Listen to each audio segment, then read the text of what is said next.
ദൃശ്യം 3, ദൃശ്യം 1 and 2 കണ്ട അതിഷ്ടപ്പെട്ട ആ ഫ്രാഞ്ചൈസിന്റെ ഫാൻസായ എല്ലാവർക്കും ഇഷ്ടപ്പെടുന്ന ഒരു ജനതാ സിനിമ തന്നെയാണ് ദൃശ്യം 3. അതിൽ വ്യത്യാസമൊന്നുമില്ല. ഉറപ്പായിട്ട് നിങ്ങൾ സാറ്റിസ്ഫൈ ചെയ്യുന്ന ഒരു പടം തന്നെയായിരിക്കും.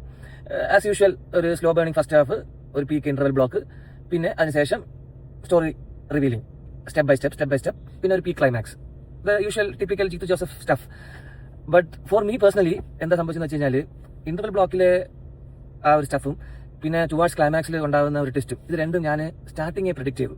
സ്റ്റാർട്ടിങ്ങിൽ ഒരു ഫസ്റ്റ് ഇന്റർവൽ ബ്ലോക്ക് എനിക്ക് ദൃശ്യം 2 ഇന്നലെ റീവിസിറ്റ് ചെയ്തപ്പോഴേ ഒരു ഡൗട്ട് ഉണ്ടായിരുന്നു, ചിലപ്പോൾ ഇതായിരിക്കോ ഇതിനകത്ത് വരുന്ന വഴിത്തിരിവ് എന്നൊരു ഡൗട്ട് എനിക്ക് ഉണ്ടായിരുന്നു. അതുപോലെ തന്നെ സംഭവിച്ചു.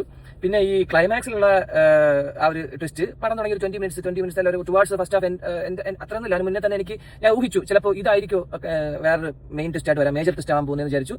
അതും സംഭവിച്ചു, വിച്ച് നെവർ ഹാപ്പൻഡ് ഇൻ ദൃശ്യം 1 and 2. So that is one like negative. I can say negative because it's just for me. Maybe നിങ്ങൾക്ക് അത് സംഭവിക്കില്ലായിരിക്കാം, നിങ്ങൾക്ക് അങ്ങനത്തെ പ്രശ്നം ഉണ്ടാവില്ലായിരിക്കാം. പക്ഷേ പിന്നെ വേറൊരു കാര്യം, ദൃശ്യം 2 ഉറപ്പായിട്ട് നിങ്ങൾ റീവിസിറ്റ് ചെയ്യണം. 1 നമുക്ക് മനപ്പാടമാണ്, ആ സിനിമ ഉറപ്പായിട്ട് ആർക്കും മറക്കാൻ സാധ്യതയില്ല എത്ര വർഷമായാലും. പക്ഷേ 2 OTT വന്നതുകൊണ്ട് അതൊന്ന് റീവിസിറ്റ് ചെയ്യണം. മൂവിയുടെ സ്റ്റാർട്ടിംഗിൽ 2 സിനിമയുടെ ഇമ്പോർട്ടൻറ്റ് സീൻസ് കാണിക്കുന്നുണ്ട്, എന്നാൽ പോലും ഒന്ന് റീവിസിറ്റ് ചെയ്താൽ കൊള്ളാം. ബിക്കോസ് നമുക്ക് കുറച്ചുകൂടെ നല്ലോണം കണക്ട് ആവും. അപ്പോൾ ഇതൊക്കെയാണ് എനിക്ക് ഫീൽ ആയത്. പിന്നെ ക്ലൈമാക്സിലെ ഒരു ട്വിസ്റ്റ് എന്നൊക്കെ പറയുമ്പോഴത്തേക്ക് ഞാൻ പറഞ്ഞില്ലേ, യൂഷ്വൽ ജീത്തു ജോസഫ് സ്റ്റഫ് അതിനകത്ത് നമുക്ക് കിട്ടും. എനിക്ക് പേഴ്സണലി ഇങ്ങനെയാണ് ഫീൽ ആയത്. പക്ഷേ ലൈക്ക് യൂഷ്വലി ആ ഒരു മറ്റേ നമ്മുടെ ഈ ഇൻസ്റ്റാൾമെന്റ്സ് വരുമ്പോൾ ഉണ്ടാകുന്ന ഒരു ഡിസപ്പോയിന്റ്മെന്റ് ഉണ്ട്. First part okay, second part okay കുറച്ചുകൂടെ ബെറ്റർ, തേർഡ് പാർട്ട് വരുമ്പോൾ അങ്ങനെ വീണ് പോകുന്ന ഒരു സിറ്റുവേഷൻ ഉണ്ട് യൂഷ്വലി നമ്മുടെ ഇന്ത്യൻ സിനിമയിൽ. അങ്ങനെയൊന്നും സംഭവിച്ചിട്ടില്ല, വീണ് പോയിട്ടില്ല. വർത്ത് തന്നെയാണ്, തിയേറ്റർ വാച്ചിന് വർത്ത് തന്നെയാണ്, ഫാമിലിക്ക് എല്ലാവർക്കും തിയേറ്ററിൽ പോയി കാണാനുള്ള സിനിമ തന്നെയാണ്. തിയേറ്റർ കണ്ടിട്ട് ഇതാ അങ്ങനെയൊന്നും ഒരിക്കലും ഫീൽ ആവില്ല. 100% ഒരു പീക്ക് പടം തന്നെയാണ് ഓവറോൾ.